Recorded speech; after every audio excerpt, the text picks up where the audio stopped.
So, I really just have a couple of questions here, and as I mentioned in my email, I've already interviewed Michelle Kinder, and really I'm just wanting to discuss kind of your take on social and emotional health and kind of some of your research and experiences with dealing with family therapy and other past experiences, and how that might be able to relate to college students rather than just children. So just kind of jump into it. So I know you're a family therapist currently, and so these sessions that you hold and such, do you do it with both the kids and the parents together, or what's kind of the dynamic there? Family therapy is really what's in the head of the therapist. Okay. It's not who's in the room. So it could be with family, it could be with the whole family, it could be with one or two or three people. It doesn't have to be everybody every time. Usually with kids, the younger the person, the more you tend to focus on the adults. Okay. Because the kids are the more vulnerable, least powerful people in the equation. So. Okay, and so from your position and your experiences, how have you come to define social emotional health within children and within families as a whole? Well, you know, it's a construct that has become popular here recently, and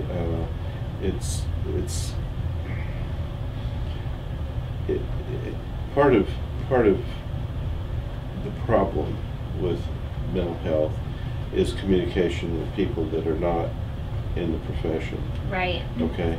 And there have been different attempts, I think, to sort of standardize or normalize the lingo that's used, and I think that the social emotional health movement, if you want to call it that, is really just an attempt, I think, to language things in a way that most anyone can understand. So when you ask me that question, in a way it doesn't make a lot of sense to me, because of course I've been trying to help people develop social and emotional health since I started doing this kind of work. So, you know, that you know, so it's I don't know, it just kind of throws me for a loop. Right, it's been long lasting for you. It's just kind of something you've done. It's just different lingo for the same thing. Okay. You know, but I do think it's a more user friendly languaging than you know. I think the extreme would be kind of the psychoanalytic movement, where there were words that nobody understood unless you were very technically trained in the psychoanalysis. You know, so it was virtually impossible to talk with people outside of the profession in a way that made any sense. You know, so the word ego, just as an example, became defined completely different in the public than the definition technically, and that's just one example. So okay, I don't even know what your question was. It was talking kind of like, what if there is a concrete definition of social emotional health, what does that come to be, or what have you come to make of it? Well, it's kind of like asking me what does a healthy person look like, I guess, right? Yeah. So you'd look at things like emotional regulation, the ability of a person to regulate emotion. You look at the ability for them to maintain relationships of various depth, I guess you'd say, all the way from rather superficial to rather intimate. Those would be a couple of things off the top of my head. Okay, and so taking that and then digging even deeper, Michelle mentioned that you had a daughter in college. Is that accurate? And so how would you define, and I use that term loosely, this idea of social emotional health and what that looks like in college students? Well, it's interesting. She goes to a little liberal arts college, and apparently there's some kind of association of little liberal arts colleges, or at least there's a lot of them are asking the same question, and the question is, what's I guess, so far as I understand it, what are the critical variables that help a child stay in and graduate on time, stay in college and graduate on time, in other words, be successful. And apparently the thing that they've come up with is the relationships between the students and the relationship between the students and the faculty. That is the best predictor of any predictor of success in college, which is very interesting because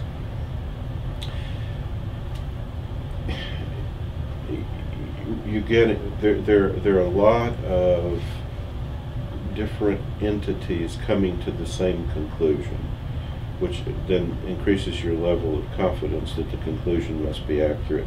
If people who are in separate boxes, so to speak, are coming to the same conclusion about what are the factors of a successful life, I guess you'd say.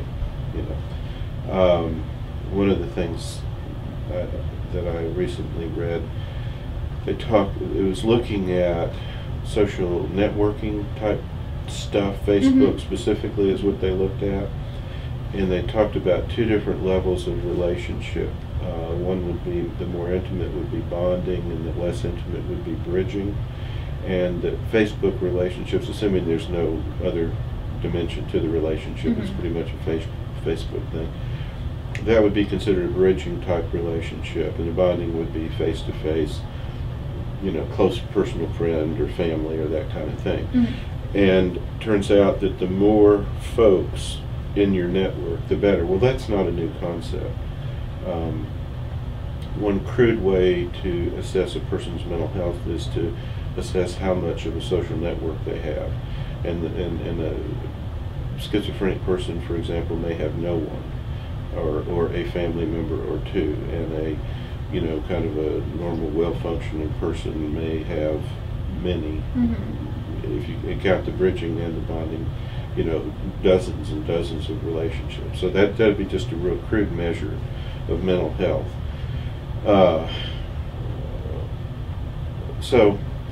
I think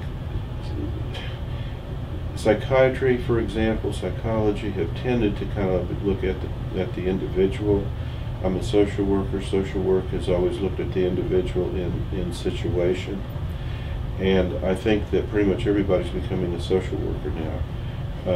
Almost nobody ignores the social context in which the client or the patient is in. That just is not done anymore. And so I think that speaks to you can't really separate emotional health from social functioning, I guess you'd say. Humans are social animals, and one of the interesting things that you notice if you do this work, you get a certain number of people who are grieving in therapy. Okay, so who comes to therapy and who doesn't is an interesting question. Why do some people who are grieving come to therapy and others who are grieving don't? Because most everyone who's grieving doesn't come to therapy. Okay, so what's the critical difference? And every person, if I think about it, that has what's called complex grief, which is a grief that the process has gotten stuck somewhere. They have kind of hit a wall and they haven't gone through the process. Okay, so they've lingered at a certain point. Without exception, everybody I've ever seen had a very small social network. For one reason or another, they were very isolated people. So that leads me to the thought, you can't grieve alone. Well, if you can't grieve alone, what else can you not do alone? So that was one of the earlier things that I thought about when I was doing therapy. And so you hear no man's an island, and you think, well, yeah, right, no man's an island. Okay. But I mean, it's just really true. Okay, and so what are some, I don't know if you'd really say tactics, but maybe some discussions that you have with children or their families that might be beneficial to creating a stronger social emotional health in college students? Is there any linkage?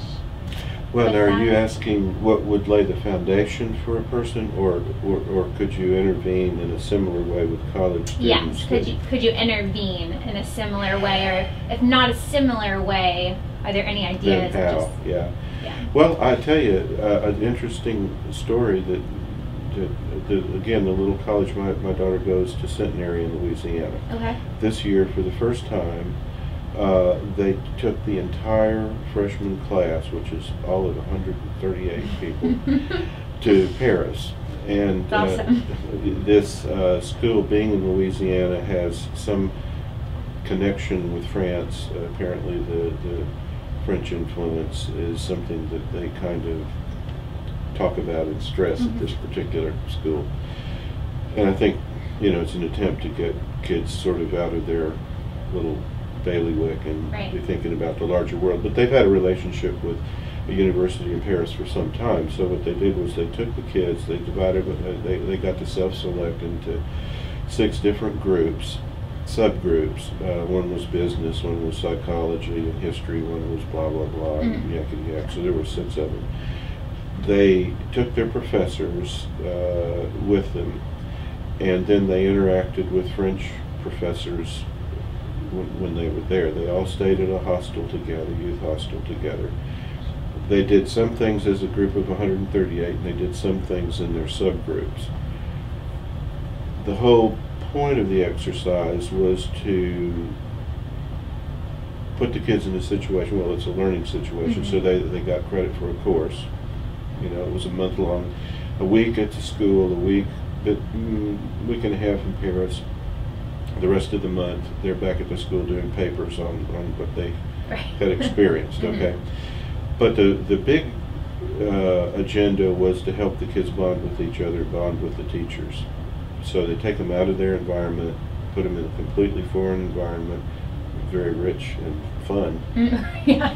Of all places. Yes, my daughter, who won't eat anything strange, ate snails, so there was a lot of peer pressure to be involved, you know. So they did. They all know each other now. And again, it's a very small class, and they know their teachers, their professors, at least the ones that went very well. My daughter immediately felt connected. She has tons of friends, and that to me is a personal story about something that can be done. You can think of maybe other ways of arranging, sort of structuring things, you know. I think it was clever to take them out of the environment, and so it was sort of forced closeness, you know. Kind of in a fun way. In a fun way, in a very fun way. So there were a lot of distractions, but there were a lot of, you know, you had to figure out what you were going to do if you were going to walk over. Apparently they walked like 20 miles a day or some outrageous amount. I don't know what they did, but if it rains, what are you going to do? Everybody had to figure out, you know, it rained 2 or 3 days, and somebody broke their ankle, you know, on the skate. They had skateboards. They got them little skateboards to troop around on. Troop around. Yeah. So, you know, I don't know. They did a lot of fun things, but in the process of that, went out to some meals, had some meals there together. They developed relationships. So again, I'm being redundant, but something like that is very clever. Yeah, and I think it's interesting that that's the story you brought up, because as a part of this project, I had to do these interviews, and then I also had to put together a 10-question survey that I distributed to my peers, and got about 60 responses, and we were wanting about good. 50. So that's what I thought. Okay. Got those all in a day. And nice. One of the questions I had asked is, what causes you to feel like you're emotionally shutting down, or what causes that in you? And a lot of their responses was just like an immense amount of schoolwork and such. And so thinking in their minds too, you know, it's almost like, well, professors just give me so much work, you know. And so I think building those tighter relationships with professors would maybe give them kind of, not a bird's eye view, but they'd be able to see the work from both sides. You know, they're giving me this work so that I can learn, rather than they're giving me this work so I can just be bogged down. So where did you do your survey? What was your population? So mine was college students. They're probably all, I go to Syracuse University, so I'm assuming that most of the people that answered were from there. So I did you do it by distributed email? it. I actually just posted it on Facebook. Wow. So it was up to them to do it, and I posted kind of a funny message like, "Hi, I'm being annoying, asking you to answer a survey that I'm sure you don't want to," and I got 60 responses back, and like within just a couple of hours. So, see, I think I had a funny experience. I don't know how many times I started statistics and dropped it. It was a lot. Rivaled only by English, I think. But at one point I took a statistics course with an instructor that I thought was very good. In other words, I understood what he was saying. I did very well. Did like really well after having. Those are the best classes. Oh my God, yes, it was great. But he and the two other professors invited everybody who had made an A to lunch at the student union or something like that. And I went. Now I was with a group of kids that I would never ordinarily be with because I wasn't that kind of student. And what I remember what he talked about, and this is many years ago. He said, "You guys, you're the people who will come to my office the day after an exam is handed back with a 96, having found 2 points that you want me to give you for a 98." Now you would think it would be the people with a 79 or a 78 or a 68 or a 69. Those people never come. You come. What's the difference in a 96 and a 98? You made an A. But you're the people that come. You guys need to chill. You know? So I think, you know, the world we're in is a high-tech world. And that filters for more of an obsessional type mind, a person who's very kind of perfectionistic, of a perfectionistic bent, okay? That is not a good stance from a mental health standpoint. And even if in the popular literature, overachieving is sort of framed as a positive. Right, but it's not a positive. No, for and mental that's health. a trap that I have fell into and am just now resurfacing out of. Right when you said that, it like just clicked in my mind. That was totally my mindset. And it wasn't until really last year that it, you know, clicked how unhealthy it was. It's isolating, right? Right. You tend to spend more time alone. Right. You know, what you want is to be functioning at capacity, not over-functioning, not under-functioning, but functioning around capacity. That would be really good mental health. So, but you know, the high-paying jobs in our culture are going to be jobs that you know, really you have to be kind of obsessional to do well. You know, if you're kind of a laissez-faire kind of guy, you're not going to get the high-paying jobs. It's going to be the detail-oriented people, the people that are perfectionistic. I mean, I think that's what happens in a high-tech culture, okay? It's either a 1 or a 0, and they better be in the right order, and if they're not, nothing will work, right?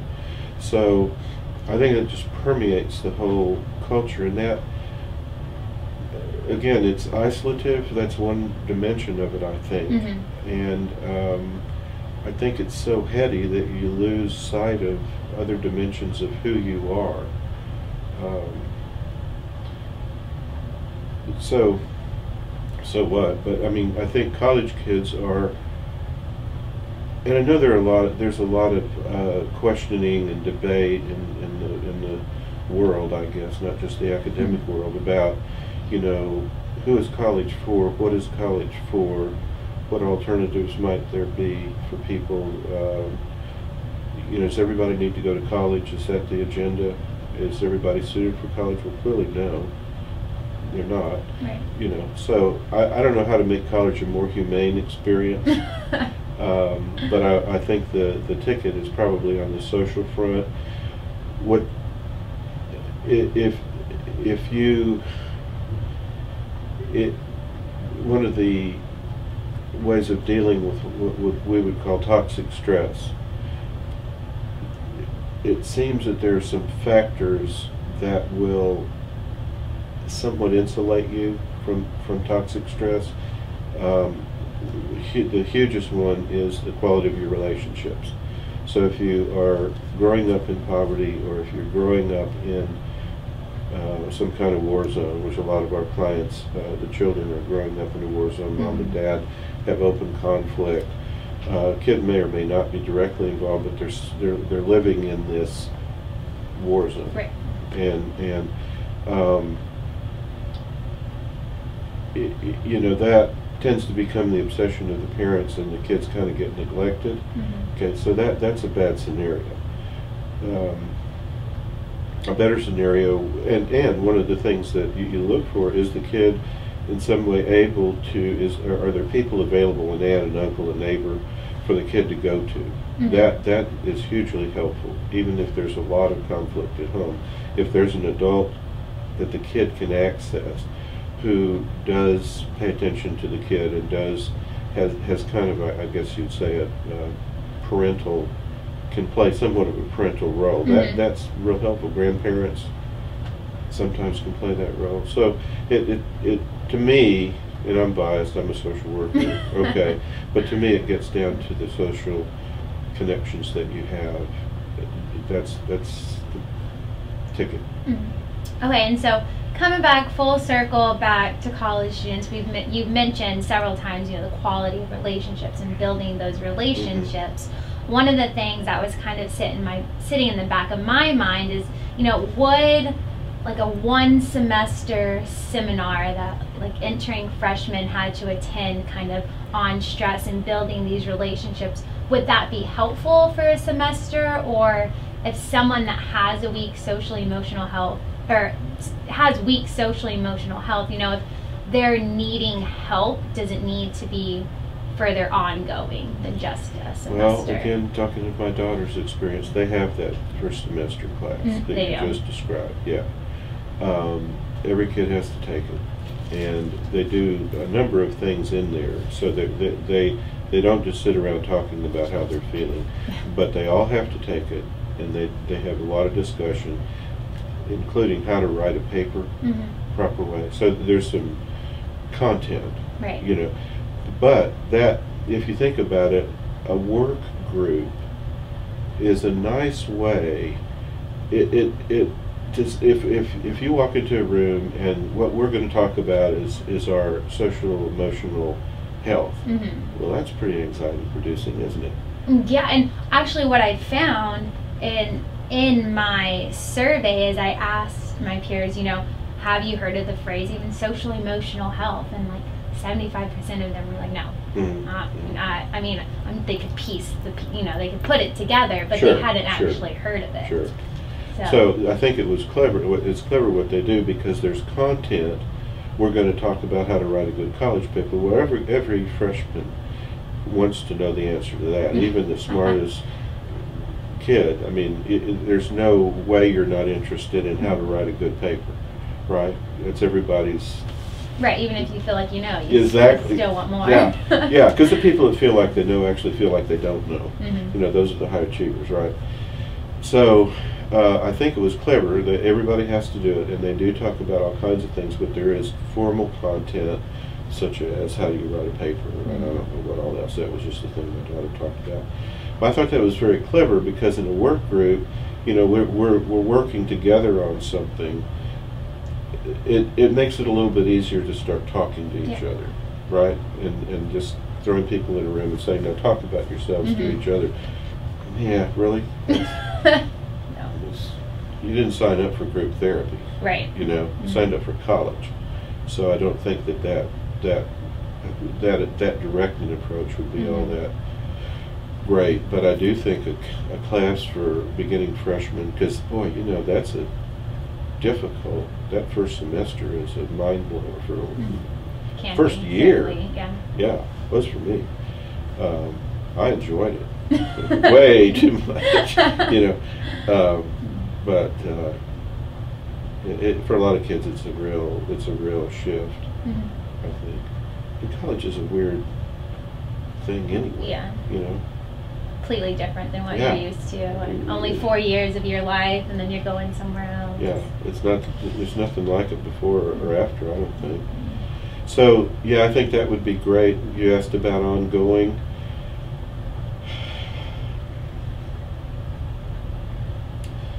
I don't know.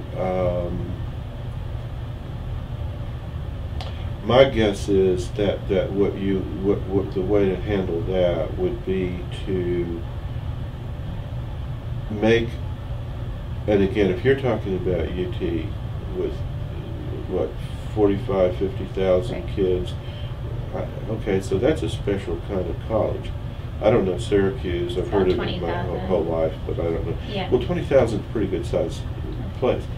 You know, that I'm talking all of my personal experiences with this really small liberal arts college. Mhm. Okay, so you can do things in that setting that You can't do probably on can't bigger scale up. scales. Okay, but I think one of the things that they do is, and this is my answer, would be my answer, is really expecting the faculty to consider these students as human beings and be willing and able to relate to them in that way. Now, if I'm again talking to a big university, that I don't think that professors can do that. Right. It's hard when you have a lot of big lectures, you know, and not those smaller settings. Right, and you're expected to publish, and you're expected to do all kinds of things outside of the just relating to students kind of thing. So then you get into, well, the student health center, you know, you have open house at the student health center for you know the mental health stuff. I don't know. I think it's real partly because I think the large universities are not of a human scale, and I went to 3 large universities, and you know, you have people you run into, professors or other students that you kind of make some connection to. I don't think, you know, if you talk about the bridging and bonding, that's kind of a handy little question. Is it a bridging relationship or a bonding relationship? Well, I had a lot of bridging relationships. Right, but no real bonding. And, you know, there's just so much you're going to disclose in a casual relationship, right? You know, you're not going to say, I feel completely isolated, alone, and, well, you might, but, you know. Good. You know, that kind of thing. There's just so much you can get from that. It's important to have it, but I don't think you can get certain things from that kind of relationship that you can with a more intimate relationship. So. Well, I agree. Yeah. Thank you so much for sitting down with me. I know sure. we've kind of neared 30 minutes, and so do you have any other comments or questions for me regarding, I mean, if you want to know anything about the assignment or anything? Well, let me think about that a minute. You know, I think it's a great topic, and I think that there's some interest in that. I get the feeling from things I've heard that it's being asked. The questions like what you're asking are being asked now, and I think that's a good thing. I can't think of anything. I think it's good. It's all good. It's all good. Good discussion. Good thing to be talking about and to get people thinking about. I guess the larger places are trying. I mean, I get wind of things from kids I see in therapy. There's some attempt to break people down into smaller groups. Like maybe there's I know some of the places we looked when we were kind of shopping colleges. They'll have a part of a dorm devoted to the German student. You know, the students are studying kind German. Kind of have that at Syracuse. You know. Like communities. Communities, Yeah. yes, that's what they call them, yeah. Which I think is a clever idea. That may be a way around the big number, high number enrollment at a college, that kind of thing. But I do think hitting the freshmen is a really good idea. I think that's hugely a good idea. Okay. Okay. Well, great. Thank you so much. You're welcome. I hope it was helpful. Yeah, very helpful. Definitely.